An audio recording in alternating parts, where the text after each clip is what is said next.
एकच वादा.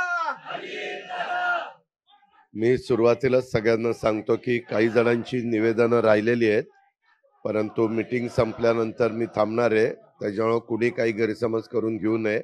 काय होतं, सभा चालूत असताना तुम्ही निवेदन दिली की सभा जरा डिस्टर्ब होते.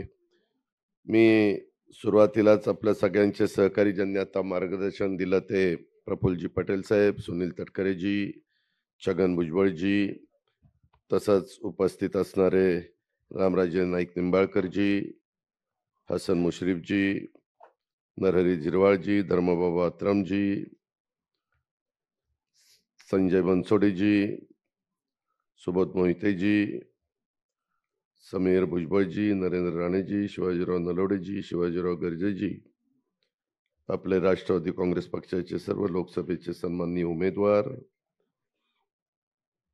सर्व आजी माजी खासदार, आमदार, सर्व जिल्हा अध्यक्ष, सर्व जिल्ह्याचे उपस्थित कार्याध्यक्ष, राष्ट्रवादी काँग्रेस पक्षाच्या सर्व सेलचे अध्यक्ष, त्याचे सर्व कार्याध्यक्ष, राज्य कार्यकारिणीचे सर्व सन्माननीय पदाधिकारी, सर्व उपस्थित माझे सहकारी, पत्रकार बंधू भगिनी, आजच्या ह्या आपल्या बैठकीच्या निमित्तानं आज एक अतिशय चांगल्या प्रकारचा निर्णय आपले तरुण सहकारी धीरज शर्मांनी घेतलेला आहे. ते अध्यक्ष धीरज शर्मा, युवकांचे अध्यक्ष देशाचे, तसंच जम्मू काश्मीरचे प्रदेश अध्यक्ष गुलजारजी नागरोजी, कार्याध्यक्ष स्वर्णिया चौधरीजी, प्रकाश जोशीजी, राजस्थानचे प्रदेशाध्यक्ष, राष्ट्रीय उपाध्यक्ष युवकचे मुरली मनोहर पांडेजी, युवकचे बिहारचे प्रदेशाध्यक्ष वरुण कुमारजी,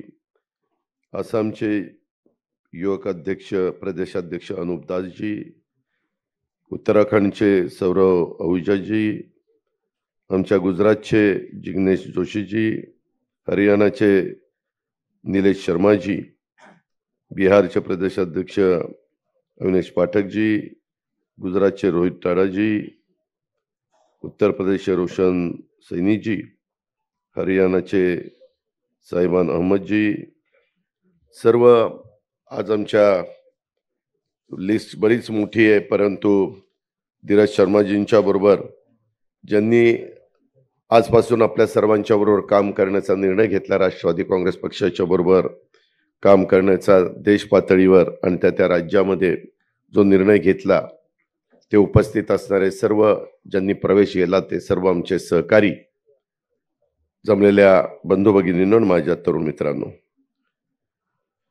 मित्रांनो, सुरुवातीला प्रदेशाध्यक्षांनी काही बाबी सांगितल्या. भुजबळ साहेबांनी, प्रफुल्लभाईंनी, त्यांनी पण आपल्याला मार्गदर्शन केलं. धीरजनी कशा कारणाकरता तो फार खोलात शिरला नाही, हरकत नाही, परंतु ज्यावेळेस मी धीरजशी स्वतः बोललो, स्वतः प्रफुल्लभाई बोलले, स्वतः सुनील तटकरेजी बोलले, इतर पण अनेक सहकारी मला सतत फोन होत होते, 15-1 दिवसात दादा आम्हाला धीरजला घेऊन तुमच्याशी बोलायचंय. आणि तशा पद्धतीने, कारण आज अनेक ठिकाणी संघटनेची जबाबदारी धीरज शर्मांच्यावर आपल्या राष्ट्रवादी काँग्रेस पक्षाने आपण एकत्र सगळे काम करत असताना दिलेली होती.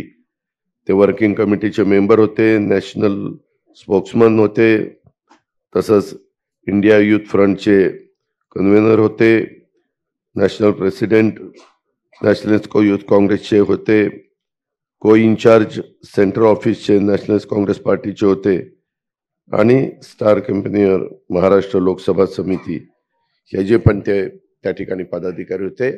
आणि त्यांच्याबरोबर असंख्य सहकारी आज त्यांच्याबरोबर आलेले आहेत. आपण सगळ्यांनी ते पाहिलं. त्यांना प्रत्येकाला आपली आपली 2-2 मिनिटं बोलायचं होतं, परंतु वेळेअभावी ते त्यांचे विचार त्या ठिकाणी मांडू शकले नाही. परंतु मित्रांनो, आपण सगळेच जण, म्हणजे भुजबळ साहेब तर जे साक्षीदार आहेत, प्रफुल्लभाई साक्षीदार आहेत, सुनील तटकरेजी साक्षीदार आहेत. 10 जून 1999 शिवाजी पार्कला ज्यावेळेस पवार साहेबांनी, संगमाजींनी, तारिक अनवरजींनी आणि असंख्य मान्यवरांनी, मग त्याच्यामध्ये भुजबळ साहेब होते, पिचड साहेब होते, प्रफुल्ल पटेलजी होते, पदमसिंह पाटील होते, विजयदादा होते, मोहिते पाटील, मधुकर पिचड होते, हे सगळेजण सिनियर नेते. आम्ही त्याच्यामध्ये त्यावेळेस ज्युनियर होतो, परंतु हे सगळे सिनियर नेत्यांच्या साक्षीनं स्वाभिमानातनं आपण राष्ट्रवादी काँग्रेस पक्षाचा स्थापना केली, परकीय मुद्दा काढून केली आणि त्याच्यानंतर सातत्याने बदल कसे होत होते. 4 महिन्यातच ज्या मुद्दा समोर ठेवून आपण पक्ष काढला, तोच मुद्दा बाजूला केला आणि लगेचच जूनला पक्ष काढला. जुलै, ऑगस्ट, सप्टेंबर, ऑक्टोबर 4 महिन्यात तर आपण तिथं आघाडीमध्ये गेलो आणि काँग्रेसच्या बरोबर सरकार स्थापन केलं. हा सगळा इतिहास तुम्हाला सगळ्यांना माहिती आहे. त्या खोलामध्ये मला फार जायचं नाही. परंतु नंतरच्या काळामध्ये अनेकांनी संघटनेची जबाबदारी चालवत असताना जे सन्माननीय पदाधिकारी असतात त्यांचा मान सन्मान, धीरजने त्याचा उल्लेख केला आपल्या भाषणामध्ये.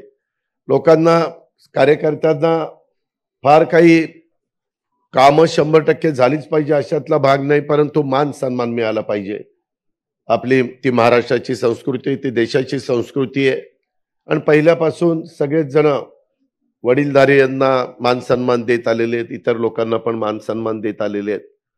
परंतु जो आपण मधल्या काळामध्ये 2 जुलैला निर्णय घेतला, त्याच्या आधीच्या काळात काही जणांचं महत्व पक्षामध्ये वाढलं आणि ते वाढल्यानंतर कसं आपण सगळ्यांशी बोललं पाहिजे, वागलं पाहिजे, कसं सगळ्यांना सामावून घेतलं पाहिजे, कसं कुणाला अलीकडं म्हणजे घरातला कामवाला गडी असला किंवा घरकाम करणारी बाई असली आणि तिला जरा मालकिनीनं किंवा घरातल्या प्रमुखांनी काही बोलले की ती म्हणते चल हिशोब कर आणि पैसे घे आणि चल मला सोड. म्हणजे एवढे अलीकडची परिस्थिती आहे. म्हणजे कधी कोण कुणाला सोडून जाईल सांगता येत नाही. एवढं प्रत्येक जणाला आपला मान सन्मान ठेवावा असं वाटत असतं, परंतु तसं काही बाबतीमध्ये काही ठिकाणी घडत नाहीये आणि त्याचा फार वेगळ्या प्रकारचा अनुभव विशेषतः ह्या निवडणुकीच्या निमित्तानं मला, म्हणजे अनिल बायदास पण इथं बसलेत, बारामती लोकसभा मतदारसंघात फिरत असताना त्यांना पण त्या ठिकाणी अनेकांनी ऐकवलं, कार्यकर्त्यांनी, किंवा धीरजशी मी ज्यावेळेस बोलत होतो, इतर काही त्यांच्या सहकाऱ्यांशी बोलत होतो, त्यांनी पण ते सांगितल्यानंतर मी आश्चर्यचकित झालो. वास्तविक कार्यकर्ता हा महत्वाचा असतो. मी नेहमीच सगळ्यांना सांगत असतो किंवा अशा प्रकारच्या कार्यक्रम सांगत असतो की कार्यकर्ता हा पक्षाचा कणा असतो आणि त्याच्यामुळं तो कणा आपण जपला पाहिजे, त्याला त्या ठिकाणी महत्व दिलं गेलं पाहिजे. अशा प्रकारची माझी स्वतःची भूमिका आहे. मित्रांनो, सर्वप्रथम मी तुमच्या सर्वांचं, आपण जी काही मेहनत घेतली आणि लोकसभा निवडणुकीच्या निमित्तानं जे आपण काम केलं त्याबद्दल मी तुमच्या सर्वांचं मनापासून कौतुक करतो.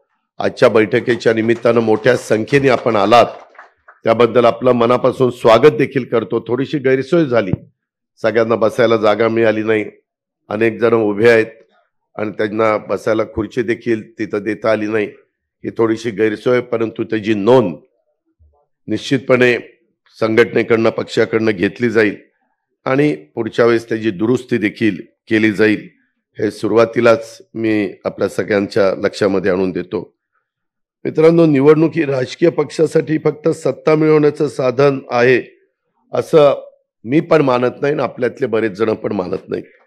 निवडणूक हे आपण सर्वांनी 5 वर्षात लोकांच्या मध्ये जे काम केलेलं असतं त्याचं मूल्यमापन लोक त्या ठिकाणी करतात आणि आपल्याला कौल देतात. लोक देतील तो कौल मान्य करून आपण पुढे जायचं, हे ध्यानात घेऊन आपण आजपर्यंत वाटचाल करत आलेलो आहे. कधी विजयाचा उन्माद देखील होऊन द्यायचा नाही आणि पराभवानी खचून पण जायचं नाही. अशा प्रकारची भूमिका सर्वांनीच कुठल्याही राजकीय पक्षामध्ये असताना प्रत्येकाने घेतली पाहिजे. निवडणूक हा राजकीय कार्यकर्त्याचा तसं बघितलं तर श्वास आहे. कार्यकर्ता लोकांमध्ये असतो, तो लोकांची आणि पक्षाची सातत्याने कामं करत असतो आणि त्यामुळे निवडणुकीत त्यानं लोकांची कामं किती केली आणि त्यानं किती केलेल्या कामांवर हक्काने तो किती मतं पक्षाच्यासाठी आणि आपल्यासाठी आणू शकतो याची परीक्षा असते. आपण नवीन राजकीय भूमिका घेतल्यानंतर ही आपल्या सर्वांची पहिलीच निवडणूक होती, ही आपण सगळ्यांनी अनुभवली. जरूर थोडासा उल्लेख प्रफुल्लभाईंनी केला. 48 जागा आपल्या महाराष्ट्रापुरतं बोलायचं झालं तर आहेत, बाहेर पण आपण एक जागा त्या ठिकाणी लढलो नाही अशातला भाग नाही, परंतु त्या 41 जागा मागच्या वेळेस ह्या भाजप शिवसेनेच्या आलेल्या होत्या आणि फक्त 7 जागा आपल्या विरोधकांच्या आलेल्या होत्या आणि त्याच्यामुळं 7 जागेंच्या पेक्षा जास्त तिथं चर्चा करायला संधी नव्हती, तरी देखील काही बाबतीमध्ये कसं आपल्याला जास्तीत जास्त जागा मिळवता येईल हा प्रयत्न झाला आणि त्याचा उल्लेख सातारची जागा जरी सोडली तर तिथं राज्यसभेची जागा घेतलेली आहे. आणि मी आधीच सगळ्या कार्यकर्त्यांना सांगतो, सगळ्या नेते मंडळींच्या साक्षीनं सांगतो की त्याच्यामध्ये सातारची जागा जी घेतलेली आहे राज्यसभेची, ती सातारा जिल्ह्यालाच दिली जाणार आहे, ही गोष्ट देखील आपण लक्षामध्ये घ्या. नाहीतर मग पुन्हा बाकीचे इतर जिल्ह्यातले मग आले ना जागा, तर द्या ना, ते आम्हाला द्यायला काय हरकत आहे. तसं काही होऊन देऊ नका. हे पहिलं प्रफुल्लभाई तुम्हालाही आठवत असेल ते ठरलेलं आहे आणि सुनीलजी तुम्हालाही माहिती आहे, आपण इतर पण मान्यवरांच्या कानावर ही गोष्ट त्या ठिकाणी घातलेली आहे. त्या प्रकारे तिथं कार्यकर्त्याला मदत केली जाईल आणि सातारा तसा आपल्या पक्षाचा एक बालेकिल्ला म्हणून ओळखला जातो, म्हणून त्याचा उल्लेख मी आवर्जून आपल्या सगळ्यांच्या समोर केला. वेगवेगळ्या प्रकारचे प्रश्न आहेत.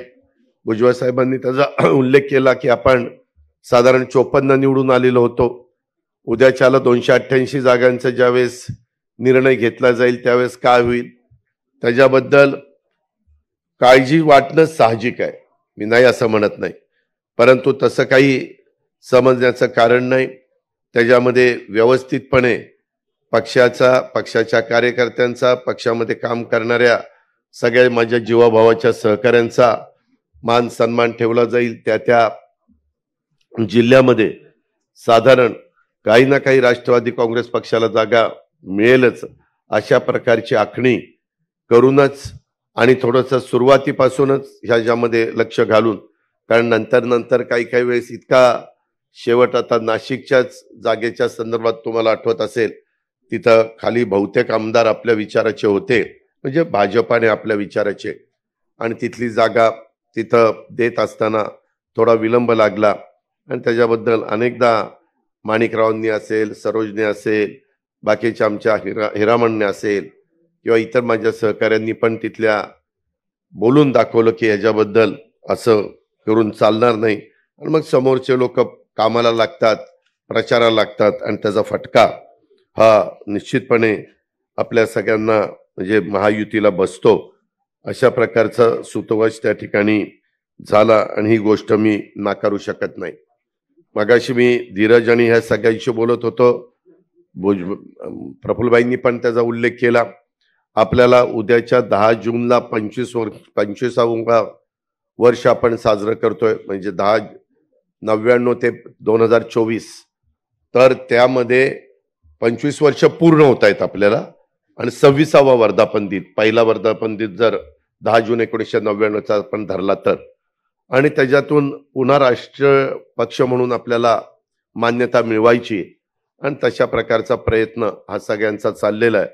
आजच्या ह्या पक्ष प्रवेशाच्या मुळे धीरज आणि बाकीच्या सगळ्या प्रदेशाध्यक्षांनी, युवकच्या आणि इव्हन फादरच्या पण अध्यक्षांनी ज्यांनी प्रवेश केलेला आहे, त्याच्यातनं तिथं पक्षाची ताकद वाढवण्याच्या करता निश्चितपणे मदत झाल्याशिवाय राहणार नाही. त्यांचं सर्वांचं आपण स्वागत केलेलंच आहे. आणि पुढचं अधिवेशन कुठं घ्यायचं, ज्याचा उल्लेख सुनील तटकरे यांनी केला, मग ते षण्मुखानंदला घ्यायचं का तालकटोराला दिल्लीमध्ये घ्यायचं, ते आम्ही त्या ठिकाणी ठरवू. 10 जूनलाच होईल असं सांगता येत नाही, कारण 10 जूनला जर काही वेगळं दिल्लीमध्ये त्या दिवशी घडलं तर 2 दिवस पुढं पण ते जाण्याची शक्यता नाकारता येत नाही. 2-3 दिवस ह्याची पण कृपा करून कार्यकर्त्यांनी नोंद घ्यावी. पण 10 जूनला आपला वर्धापन दिन आहे, तो मात्र वेगवेगळ्या भागामध्ये चांगल्या पद्धतीनं साजरा करण्याच्या बद्दलचा कार्यक्रम हा सगळ्या जिल्हाध्यक्षांना, कार्याध्यक्षांना, सगळ्या माझ्या सहकारी मित्रांना दिला जाईल. त्याबद्दल आपण यत्किंचितही शंका मनामध्ये बाळगू नका, अशा प्रकारची विनंती मी आपल्या सगळ्यांना करीन. मित्रांनो, वेगवेगळ्या प्रकारचे प्रश्न आहेत. विशेषतः पाण्याचे साठे अतिशय कमी झालेले आहेत. 5% कपात, 10% कपात, 15% कपात. वादळ पश्चिम बंगालमध्ये धडकलेलं आहे. प्री मान्सून काही भागामध्ये मोठा कोसळलाय. हवेच्या वादळी वाऱ्यामुळं प्रचंड नुकसान झालं, पत्रा उडून गेला. तरी देखील त्याच्यामध्ये आपण लक्ष घातलं आणि 25 जिल्ह्यामध्ये साधारण 10,000 हेक्टरचे पंचनामे कालपर्यंत झालेले आहेत. पंचनाम्याचं काम सुरू आहे, कारण तो काही ठिकाणी जनावरं मेलीत, काही ठिकाणी मनुष्यहानी पण झालेली आहे, पत्रे पण उडालेले आहेत, घराचंही नुकसान झालेलं आहे, पिकांचं उन्हाळी पिकांचं नुकसान झालेलं आहे आणि काही भागामध्ये प्रचंड मोठ्या प्रमाणात टँकरनी पाणी पुरवठ्याची मागणी आहे. ती पण मागणी पूर्ण करण्याचं काम आपण करतोय आणि त्याच्यामध्ये सातत्याने आपलं लक्ष आहे. त्यामध्ये ज्या दिवशी आपल्या इकडचं मतदान झालं त्याच्यानंतर ताबडतोबच मंत्रालयामध्ये बसून आमचा सगळ्यांचा आढावा चाललेला आहे. स्वतः मुख्यमंत्री पण घेत आहेत. आज देखील राज्यातील मान्सून पूर्व तयारीच्या अनुषंगाने आढावा बैठक होती, पण तो आपली बैठक लागल्यामुळं आम्ही मुख्यमंत्र्यांना म्हणालो की उद्या 12 वाजता ती बैठक घ्या. त्याच्यामुळं मान्सून पूर्व तयारीची पण बैठक उद्या होणार आहे आणि 350व्या शिवराज्याभिषेक महोत्सव 350वा यंदाच्या वर्षी आपल्याला साजरा करायचा आहे आणि त्याचाही उद्याच्याला आम्ही बैठक त्या ठिकाणी ठेवलेली मुख्यमंत्र्यांच्या अध्यक्षतेखाली. ती पण साधारण उद्याच्याला होईल. मला लोकप्रतिनिधींना इथं बरेचसे आमदार आहेत म्हणून त्यांना सांगायचंय की या सगळ्याच्या संदर्भात मदत पुनर्वसन खात्याचे मंत्री इथंच आहेत. किती तारखेला आपण बैठक घेतली होती? 21 तारखेला. 21 तारखेला आम्ही बसलो होतो मंत्रालयामध्ये. आम्ही फार टीव्हीकडं किंवा प्रेसकडं जात नाही. बैठक घेतली, नामकं झालं तमकं झालं, फोटो काढा ते सोशल मीडियाला टाका आणि ते अमकं करा. त्याच्यामध्ये थोडीशी आचारसंहितेची अडचण होती. आपण खरं तर 20 तारखेला महाराष्ट्रातल्या निवडणुकीचं मतदान झालं 5व्या टप्प्यातलं आणि ते झाल्यानंतर आम्ही नितीन करीर म्हणून आपले चीफ सेक्रेटरी आहेत, त्यांना सांगितलं तुम्ही निवडणूक आयोगाला कळवा की आता इथं आचारसंहिता शिथिल करा, काढून टाका नका, शिथिल करा की ज्याच्यातनं काही निर्णय मंत्र्यांना घ्यायला सोपं जाईल, कॅबिनेट घेता येईल, कॅबिनेटमध्ये देखील काही निर्णय घेता येतील. कारण आज माझ्याकडे सकाळी काय आमदार भेटायला आलेले होते आणि त्यावेळेस त्यांनी विषय काढला. मी नितीन करीरांना फोन लावला आणि विचारलं की त्यांना आढावा बैठक घेता येईल का, तर ते लोकप्रतिनिधी असताना देखील दुष्काळी आढावा बैठक त्यांना घेता येत नाही. म्हणून आम्ही त्याच दिवशी पत्र पाठवलं आणि बाबा ते लवकर आम्हाला कळवा. तिथं त्यांची परवानगी घेऊन करता येतं, परंतु अजूनपर्यंत आलं नाही. कदाचित आज काही त्याच्याबद्दलचं मत ते व्यक्त करतील, परंतु तो निवडणूक आयोगाचा अधिकार आहे. ही गोष्ट आपल्याला मान्यच करावं लागेल. आता आजच्या पण ह्या 2 बैठका उद्यावर आपण ढकलल्यात, त्याच्याबद्दल देखील आपण त्यांची पूर्व परवानगी घेतलेली आहे. हे पण मी आपल्या सगळ्यांच्या लक्षामध्ये आणून देऊ इच्छितो. आणि त्याच्यामुळं ह्या दुष्काळाच्या बद्दलचा पिण्याचा पाण्याचा प्रश्न, अवकाळी पाऊस, वादळी वारं, हे सगळं जे काही झालेलं आहे त्याच्या संदर्भामध्ये कुठेही काही अपघात, वेगवेगळ्या प्रकारचे, पुण्यामध्ये झालेली घटना, जळगावमध्ये झालेली घटना, नागपूरमध्ये झालेली घटना, डोंबिवलीचा झालेला स्फोट, त्याच्यामध्ये नाहक काही जणांचा बळी गेला, अनधिकृत होल्डिंगचा अपघात जो झाला त्याच्यामध्ये बऱ्याच ज्यांचा काही संबंध नव्हता अशा निष्पाप लोकांना स्वतःचा जीव गमवावा लागला. अशा काही घटना ह्या अलीकडच्या काळामध्ये घडतायत.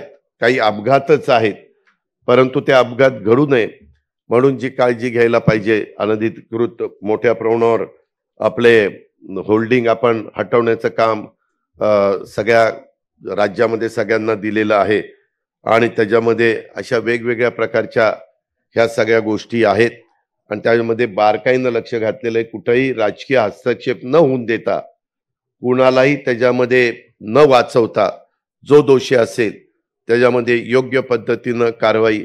आता ज्या मुलाने ऍक्सिडेंट केला त्यालाही ताब्यामध्ये घेतलेलं आहे, त्याच्या बापालाही ताब्यामध्ये घेतलेलं आहे, त्या बापाच्या बापाला पण ताब्यामध्ये घेतलेलं आहे. म्हणजे सांगायचं तात्पर्य 3 जणांना ताब्यामध्ये घेतलेलं आहे आणि त्यांचा सगळं जे काही चौकशी आहे ती अतिशय निष्पक्षपणे चौकशी होईल. त्याबद्दल आपण अजिबात काळजी करू नका. विरोधक त्याचा बाऊ करण्याचा प्रयत्न करतात. अर्थात पुणेकर नाही तर संपूर्ण महाराष्ट्र हळहळलेला आहे आणि आमचा देश पण हळहळलेला आहे.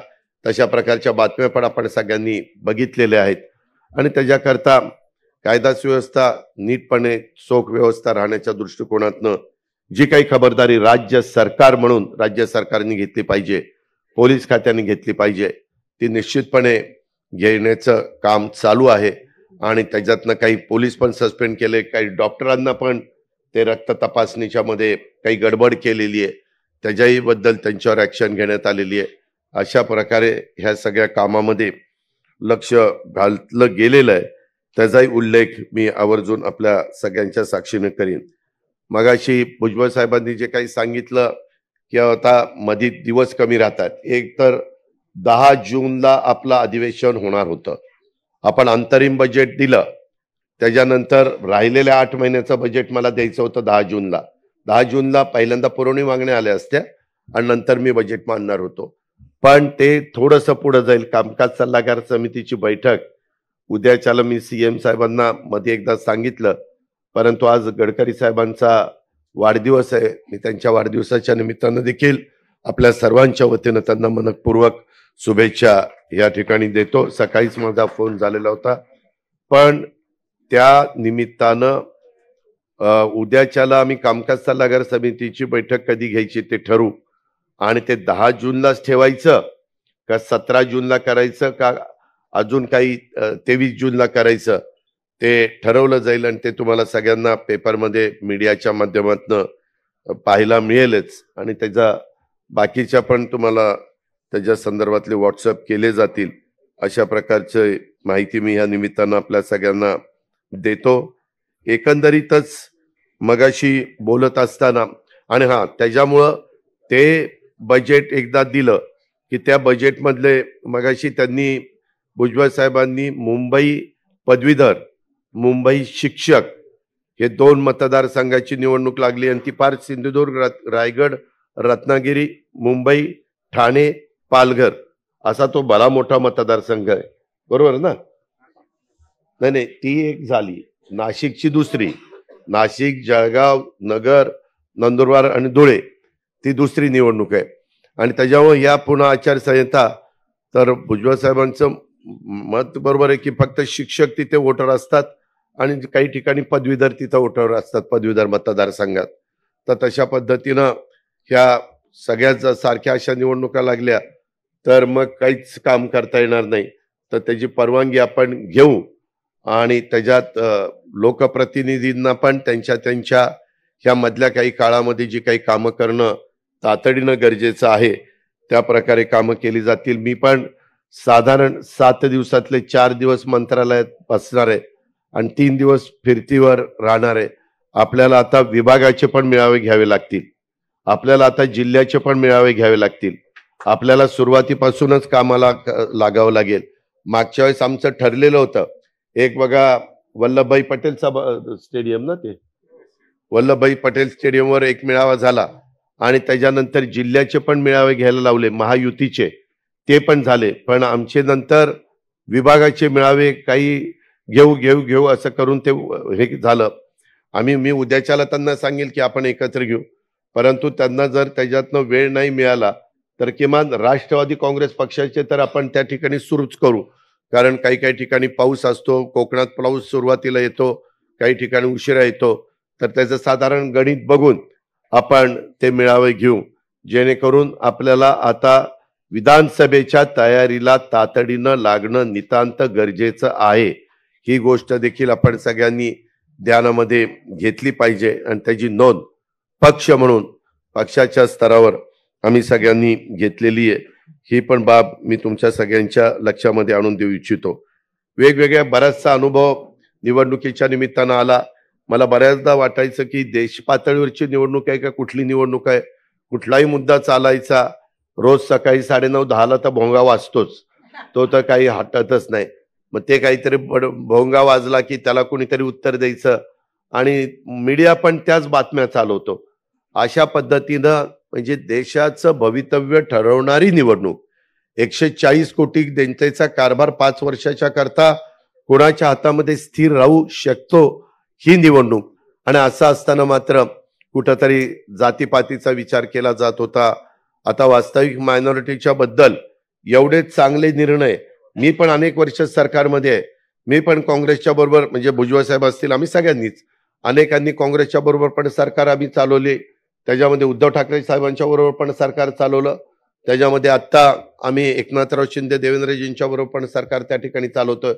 आणि या सगळ्या काळामध्ये जे जे आता निर्णय झाले त्याच्यात सगळ्यात चांगले निर्णय ह्यावेळेस झालेले. तर मायनॉरिटीला चांगल्या प्रकारचा निधी आपण आमदारांच्या मार्फत दिलेला होता. मौलाना आझाद महामंडळाला 1,000 कोटी रुपयाचं भाग भांडवल त्या ठिकाणी केलेलं होतं. त्याच्या संदर्भामध्ये आपण दफनभूमी, स्मशानभूमी, वक्फ बोर्ड ह्याच्या सगळ्याचे जे काही प्रश्न अडीअडचणी असतात, उर्दू शाळा, ह्या सगळ्याच्या बद्दल त्याच्यामध्ये जातीनं लक्ष घातलेलं होतं, जे कधीच पाठीमागे इतक्या मोठ्या प्रमाणावर घातलं गेलेलं नव्हतं. आणि वातावरण त्या ठिकाणी चांगलं होतं. मगाशी जे काही प्रफुल्लभाईंनी सांगितलं, थोडंसं उजरता उल्लेख भुजबळ साहेबांनी केला. मी पुन्हा राष्ट्रवादी काँग्रेस पक्षाच्या देशातनं आलेल्या मान्यवरांना पण आणि राज्याच्या कानाकोपऱ्यातनं आलेल्या माझ्या सहकाऱ्यांना पण सांगू इच्छितो, काही झालं तरी शाहू फुले आंबेडकरांची विचारधारा राष्ट्रवादी काँग्रेस पक्षाने सोडलेली नाही, पुढेही कधी राष्ट्रवादी काँग्रेस पक्ष सोडणार नाही. जे मगाशी प्रफुल्लभाईंनी सांगितलं, मी प्रफुल्लभाई त्यावेळेस तिथं होतो आणि त्यावेळेस समोर नरेंद्रभाई आणि अमितभाई बसलेले होते, लड्डाजी पण होते, ते 3 जण होते आणि आपण इकडे 2 जण बसलो होतो. त्यावेळेस मी त्यांना स्पष्ट ह्या भाषेमध्ये सांगितलं की आमची शाहू फुले आंबेडकरांची विचारधारा आहे. आम्हाला तुमचा विकासाचा कामाचा ज्याचा उल्लेख धीरजनी भाषणामध्ये केला, विकास पुरुष म्हणून आम्ही तुमच्याकडे बघून आम्ही तुमच्या बरोबर सरकारमध्ये आलेलो आहे. राज्याचा विकास झाला पाहिजे, देशाचा विकास झाला पाहिजे, जगामध्ये देश पातळी जगामध्ये भारताचा नावलौकिक हा सर्व दूरपर्यंत वाढला गेला पाहिजे.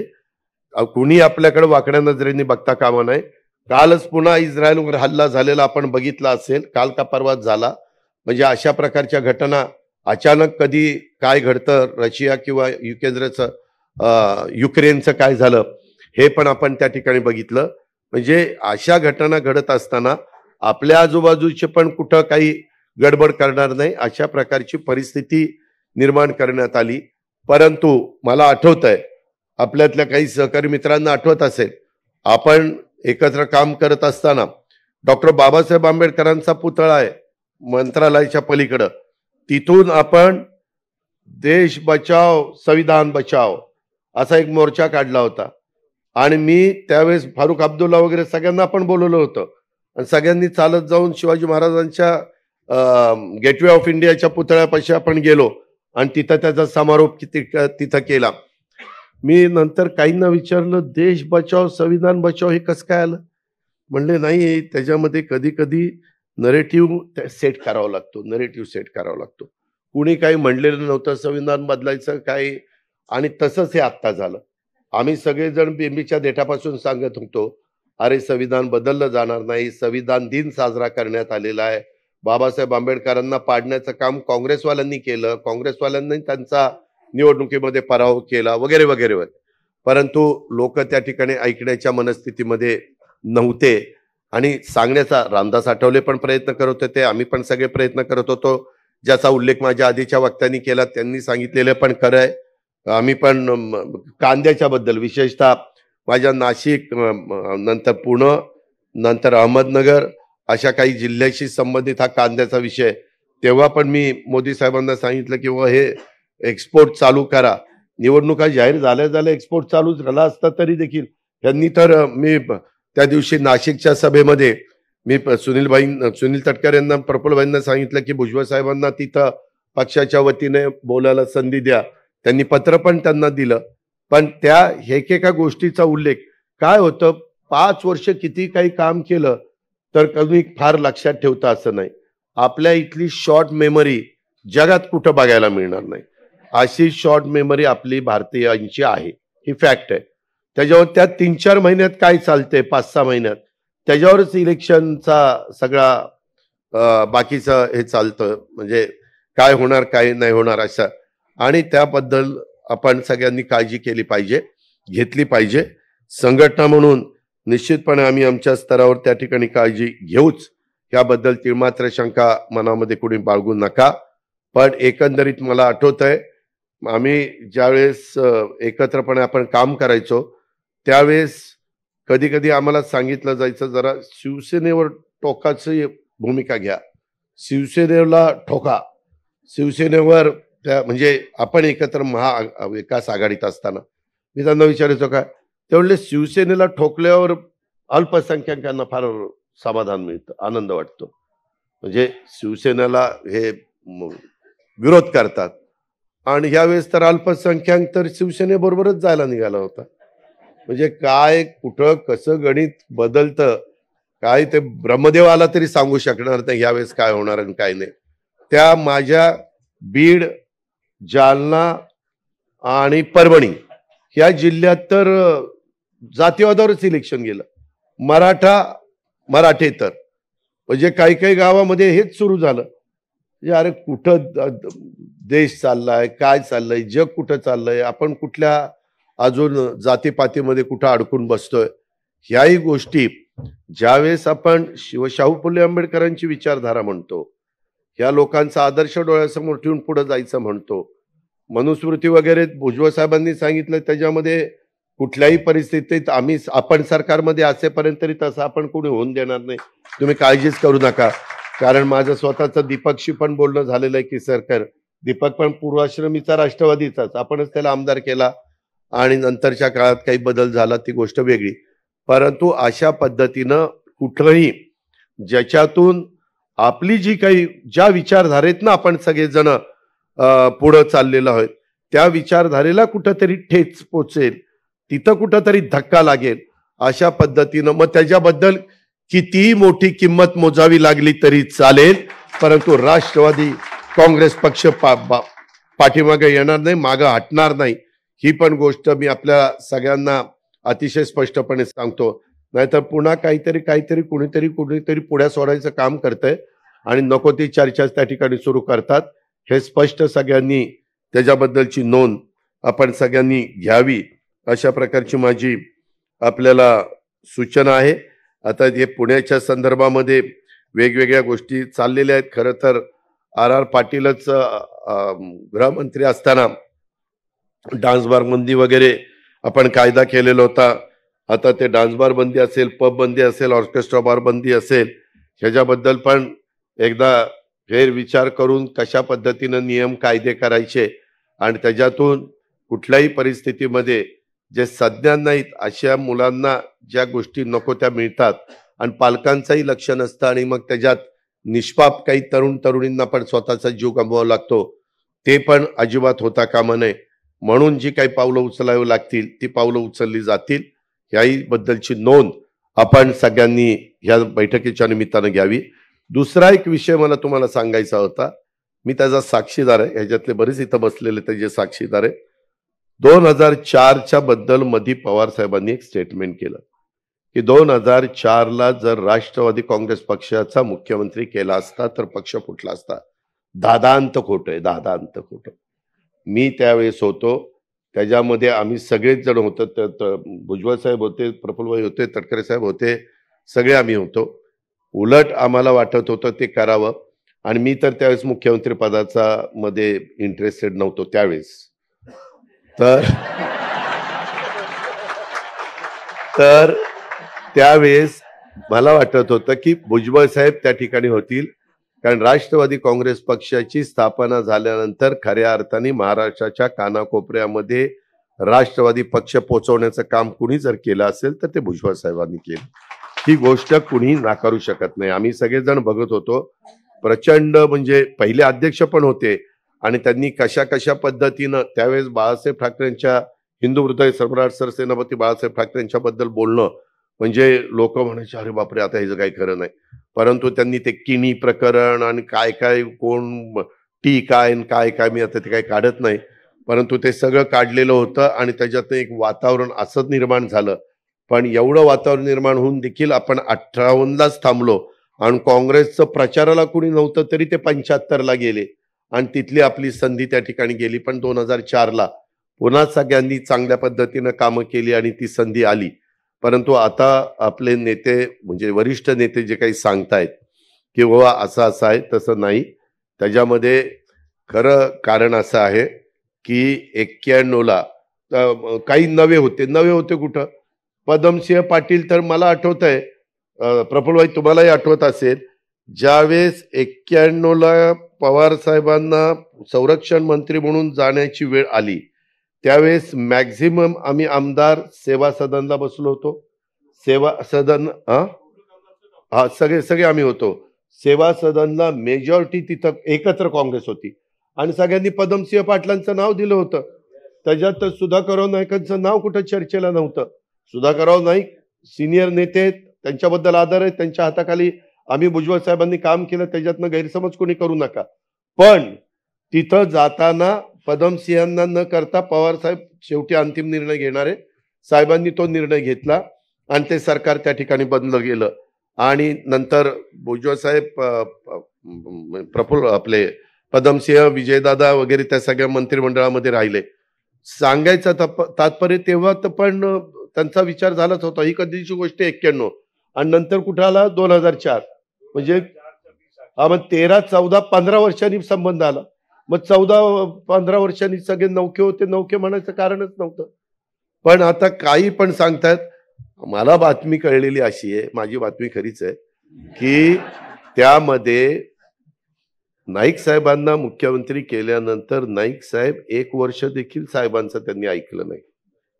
1 वर्षाच्या आतच नाईक साहेबांनी ते सावज टप्प्यामध्ये आलं की मी ते सावज टिपतो असं काय काय ते बोलले बघा. आणि 17 लोकांना आपल्याला भुजबळ साहेब काढून टाकलं.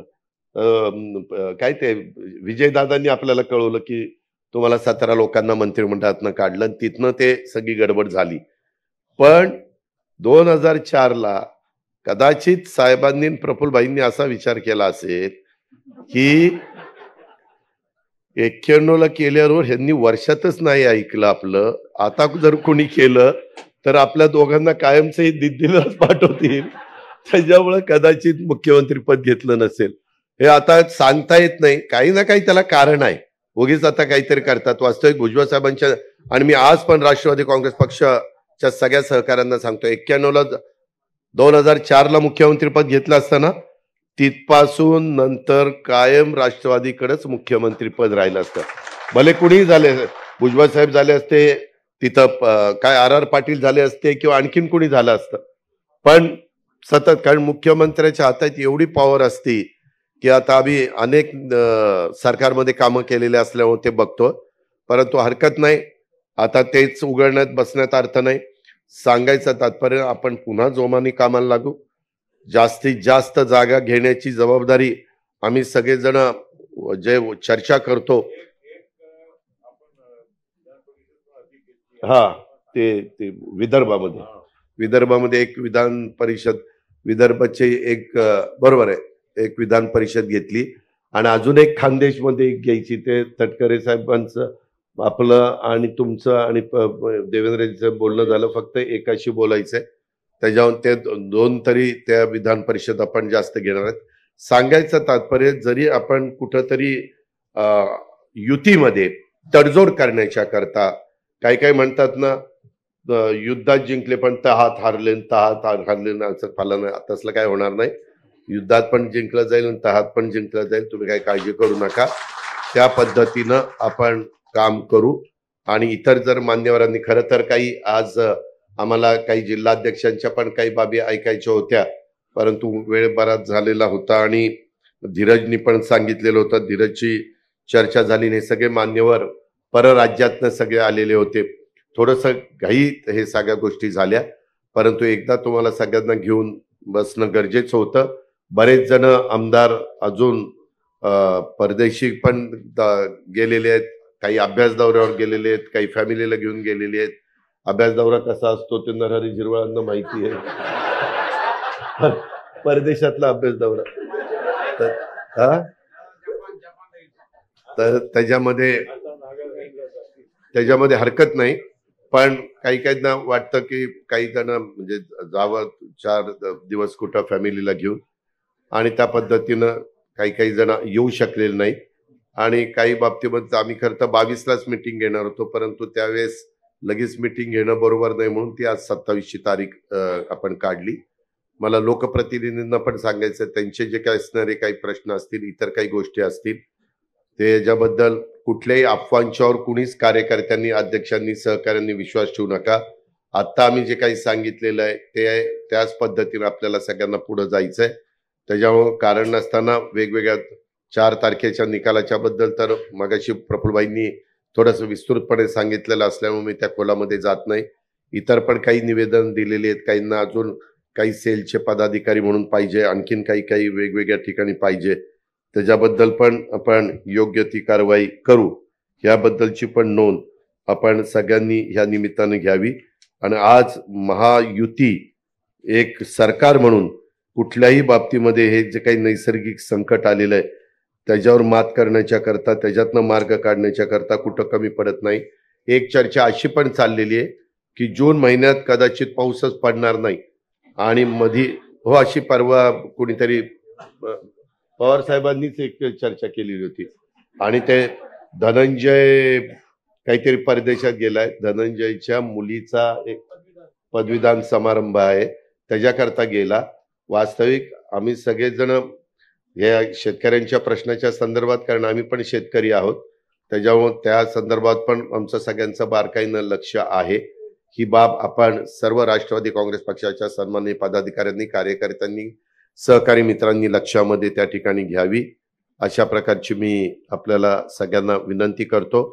त्यामुळं कुणी काही जण अशा प्रकारची स्टेटमेंट करतात आणि मग आपल्या पक्षाच्या एखाद्या मंत्र्यावर किंवा ते हजर का नव्हते, काय नव्हते, ते मला विचारूनच गेले होते. त्याच्या मुलीचा कार्यक्रम होता आणि पण आम्ही स्वतः त्याबद्दलच्या सगळ्या खरीप पूर्व आपण जो काही हे असतो त्याची पण तयारी, त्या बाबतीमध्ये खरीप हंगाम पूर्व तयारी, बी बियाणं, खतं, औषधं ती पण व्यवस्थितपणे राज्यातली केलेली आहे. साधारण ज्या शेतकऱ्यांची कुठली मागणी कपाशीची असेल, मक्याच्या बियाण्याची असेल किंवा कुठल्याही बियाण्याची असेल, किंवा डीएपी, पोटॅश आणि युरिया, हे पण ह्यावेळेस जरा आम्ही लिक्विड युरियाला जास्त महत्व दिलंय.